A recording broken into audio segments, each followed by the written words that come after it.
जय श्री राम मित्रों, कैसे हैं आप लोग। आज मैं आप लोगों के बीच उपस्थित हुआ हूँ। जितिया व्रत का आज उपवास है, उसका कथा सुनाने के लिए। यह पुत्र कामना और पुत्र दीर्घायु प्राप्ति के लिए यह व्रत किया जाता है। यह महाभारत से इस कथा को अलग किया गया है। महाभारत काल में इसको किया गया था। कहते हैं कि एक बार नैमिषारण्य के निवासी ऋषियों ने संसार के कल्याणार्थ सूत जी से पूछा कि हे सूत जी, कराल और कलिकाल के लोगों के बालक किस तरह दीर्घायु होंगे, सो कहिए। सूत जी बोले, जब द्वापर का अंत और कलयुग का प्रारंभ था, उसी समय बहुत सी शोकाकुल स्त्रियों ने आपस में सलाह की कि क्या इस कली काल में माता के जीवित पुत्र रहते मर जाएंगे। और जब वे आपस में कुछ निर्णय नहीं कर सकी, तब गौतम जी के पास पूछने के लिए गई। और तब उनके पास पहुंची तो उस समय गौतम जी आनंद के साथ बैठे थे। और उनके सामने जाकर उन्होंने मस्तक झुकाकर प्रणाम किया और तदंतर स्त्रियों से पूछा कि प्रभु, इस कलियुग में लोगों के पुत्र किस तरह जीवित रहेंगे, और इसके लिए कोई व्रत या तप हो तो कृपया करके बताइए। और इस तरह उनकी बात सुनकर गौतम जी बोले, आपसे मैं वही बात कहूँगा जो मैंने पहले से सुन रखी है। गौतम जी ने कहा कि जब महाभारत युद्ध का अंत हो गया और द्रोण पुत्र अश्वत्थामा के द्वारा अपने बेटों को मरा देखकर सब पांडव बड़े दुखी हुए, तो पुत्र के शोक से व्याकुल होकर द्रौपदी अपनी सखियों के साथ ब्राह्मण श्रेष्ठ धौम्य के पास गई। और उसने धौम्य से कहा कि हे विपेंद्र, कौन सा उपाय करने से बच्चे दीर्घायु हो सकते हैं, कृपया करके ठीक ठीक मुझे समझाइए। धौम्य बोले कि सतयुग में सत्य वचन बोलने वाला और सत्य आचरण करने वाला समदर्शी जिमुतवाहन नामक एक राजा था। और एक बार वह अपनी स्त्री के साथ अपनी ससुराल गया और वहीं रहने लगा। और एक दिन आधी रात के समय पुत्र के शोक से व्याकुल कोई स्त्री रोने लगी, क्योंकि वह अपने बेटे के दर्शन से निराश हो चुकी थी और उसका पुत्र मर चुका था। वह रोती हुई कहती थी कि हाय, मुझ बूढ़ी माता के सामने मेरा बेटा मरा जा रहा है। और उसका रुदन सुनकर राजा जिमुतवाहन का तो मानो हृदय विदीर्ण हो गया। और वह तत्काल उस स्त्री के पास गया और उससे पूछा कि तुम्हारा बेटा कैसे मरा। तो बूढ़ी ने कहा कि गरुड़ प्रतिदिन आकर गांव के लड़कों को खा जाता है। और इस पर दयालु राजा ने कहा, माता, अब तुम रो मत, आनंद से बैठो, मैं तुम्हारे बच्चे को बचाने का प्रयत्न करता हूँ। और ऐसा कह करके राजा उस स्थान पर गया और जहाँ गरुड़ आकर प्रतिदिन मांस खाया करता था, उसी समय भी उस पर राजा पर भी गरुड़ टूट पड़ा और राजा के शरीर का मांस खाने लगा। और जब अतिशय तेजस्वी गरुड़ ने राजा का बायां अंग खा लिया, तो झटपट राजा ने अपना दाहिना अंग फेरकर गरुड़ के सामने रख दिया। और यह देखकर गरुड़ जी ने कहा कि देव योनियों में तुम कौन हो, और तुम मनुष्य तो नहीं जान पड़ते। अच्छा, अपना जन्म और कुल बताओ। पीड़ा से व्याकुल मन वाले राजा ने कहा, हे पक्षीराज गरुड़, इस तरह के प्रश्न करना व्यर्थ है, तुम अपनी इच्छा भर मेरा मांस खाओ। और यह सुनकर गरुड़ जी रुक गए और बड़े आदर से राजा के जन्म और कुल की बात पूछने लगे। और राजा ने कहा कि मेरी माता का नाम है शव्या और मेरे पिता का नाम शालिवाहन है, और सूर्यवंश में मेरा जन्म हुआ था, और जिमुतवाहन मेरा नाम है। राजा की दयालुता देखकर गरुड़ ने कहा कि हे महाभाग, तुम्हारे मन में जो अभिलाषा हो वह वर मांगो। और राजा ने कहा कि हे पक्षीराज, यदि आप मुझे वर दे रहे हैं तो वर दीजिए कि आपने अब तक जिन प्राणियों को खाया है सो सब जीवित हो जाए। हे स्वामी, आपसे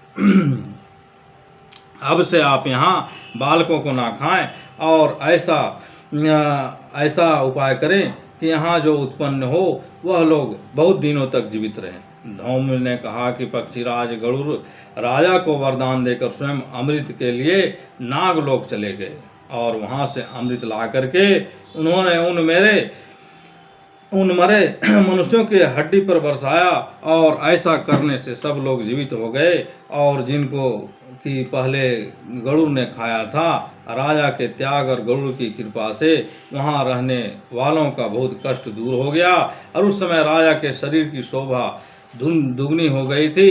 और राजा की दौलता देखकर गरुड़ ने फिर कहा कि मैं संसार में कल्याणार्थ एक वरदान दूंगा और आज आसीन कृष्ण सप्तमी से रहित शुभ अष्टमी तिथि है और आज ही तुमने यहाँ की प्रजा को जीवन दान दिया है। हे वत्स, अब से यह दिन ब्रह्म भाव हो गया और जो मूर्ति भेद से विविध नामों से विख्यात है वही त्रिलोक से पूजित दुर्गा अमृत प्राप्त करने के अर्थ में जीवित पुत्रिका कहलाई है। असो इस तिथि को जो स्त्रियां उस जीवित पुत्रिका की और कुश की आकृति बना करके तुम्हारी पूजा करेगी तो दिनों दिन उसका सौभाग्य बढ़ेगा और वंश की भी बढ़ोतरी होगी। हे महाभाग, इस विषय में विचार करने की भी आवश्यकता नहीं है। हे राजन, सप्तमी से रहित और उदय तिथि की अष्टमी को व्रत करें। यानी सप्तमी विद अष्टमी जिस दिन हो उस दिन व्रत न कर शुद्ध अष्टमी को व्रत करें और नवमी के पारण करें। और यदि इस पर ध्यान न दिया गया तो फल नष्ट हो ही जाएगा और सौभाग्य तो अवश्य नष्ट हो जाएगा। जीमूत वाहन को इस तरह का वरदान देकर गरुड़ वैकुंठ धाम को चले गए और राजा भी अपनी पत्नी के साथ अपने नगर को वापस चले आए और धौम्य द्रौपदी से कहते हैं कि हे देवी, मैंने यह अतिशय दुर्लभ व्रत तुमको बतलाया है और इस व्रत को करने से बच्चे दीर्घायु होते हैं। हे देवी, तुम भी भक्तिपूर्वक विधि से यह व्रत और दुर्गा जी का पूजन करो तो तुम्हें अभिलाषित फल प्राप्त होगा। मुनिराज धौम्य भी बात सुनकर द्रौपदी के हृदय में एक प्रकार का कौतूहल उत्पन्न हुआ और पूर्ववासिनी स्त्रियों को बुलाकर उनके साथ यह उत्तम व्रत किया। और गौतम ने कहा कि यह व्रत और इसके प्रभाव को किसी एक चिल्ली ने सुन लिया और अपनी सखी सियारिन को बतलाया और इसके बाद पीपल वृक्ष की शाखा पर बैठकर उस चिल्ली ने उस वृक्ष के खोते में बैठकर सियारिन को भी व्रत करवाया और फिर वही चिल्ली किसी उत्तम ब्राह्मण के मुंह से यह कथा सुनाई और पीपल के खोते में बैठी हुई अपनी सखी को सुनाया। और सियारिन ने आधी कथा सुनी थी कि उसे भूख लग गई और वह उसी समय शव से भरे हुए शमशान में जा पहुंची और वहां उसने इच्छा भर मांस का भोजन किया और चिल्ली बिना कुछ खाए पिए रह गई और सवेरा हो गया और सवेरे वह गौशाले में गई और वहां गौ का दूध पिया और इस तरह नवमी को उसने पारण किया और कुछ दिन बाद वे दोनों मर गई और अयोध्या में किसी धनी व्यापारी के घर जन्मी और संयोग से उन दोनों का जन्म एक ही घर में हुआ जिसमें सियारिन ज्येष्ठ हुई और चिल्ली छोटी हुई और वे दोनों सभी शुभ लक्षणों से युक्त थी और इसलिए बड़ी लड़की कांसीराज के और छोटी उसके मंत्री के साथ गृहपत्य अग्नि के सामने विधि पूर्वक ब्याही गई। पूर्व जन्म के कर्म फल से वह मृग नयनी रानी हुई और जिस किसी भी संतान को उत्पन्न करती वह मर जाती थी। पूर्व जन्म की बातों को स्मरण करने वाली मंत्री की पत्नी ने 8 वसुओं के सदृश तेजस्वी 8 बेटे उत्पन्न किए और सब जीवित रह गए। और अपनी बहन को पुत्रों को जीवित देखकर ईर्ष्यावश राजपत्नी ने अपने स्वामी से कहा कि यदि तुम मुझे जीवित रखना चाहते हो तो इस मंत्री के भी पुत्रों को उसी जगह भेज दो जहां मेरे बेटे गए हैं, अर्थात इन्हें मार डालो। यह सुनकर के राजा ने उस मंत्री के पुत्रों को मारने के लिए कई प्रकार के उद्योग किए, पर मंत्री पत्नी ने जीवित व्रत पुत्रिका के पुण्य बल से बचा लिया। और एक दिन राजा ने अपने आदमियों से उन पुत्रों का सिर कटवा कर पिटारी में रखवा कर और वह पिटारी उसकी माता मंत्री की पत्नी के पास भेज दिया, किंतु वे 8 सिर बेशकीमती जवाहरात हो गए और भले चंगे वे आठों लड़के अपनी माता के पास वापस चले आए और उनको जीवित देखकर राजपत्नी को बड़ा विस्मय हुआ और अंत में वह मंत्री की पत्नी के पास आई और उसने पूछा कि बहन, तुमने कौन सा ऐसा पुण्य किया है जिससे बार बार मारे जाने पर भी तुम्हारे बेटे नहीं मरते। और इस पर मंत्री की पत्नी ने कहा कि पूर्व जन्म में मैं चिल्ली थी, तुम सियारिन थी और दोनों ने व्रत किया था और तुमने व्रत के नियमों को भली भांति पालन नहीं किया था और मैंने किया था ऋषि दोष से। हे बहन, तुम्हारे बेटे नहीं जीते हैं जो राजरानी, अब भी तुम उस जीवित पुत्रिका का व्रत को करो तो तुम्हारे बेटे दीर्घायु होंगे। मैं तुमसे सच सच कह रही हूँ। और उसके कथानुसार रानी ने व्रत किया और तभी से उसके कई बेटे सुंदर और दीर्घायु होकर बड़े बड़े राजा बने। और सूत जी कहते हैं कि इस प्रकार का आनंद देने वाला मैंने यह दिव्य व्रत बतलाया।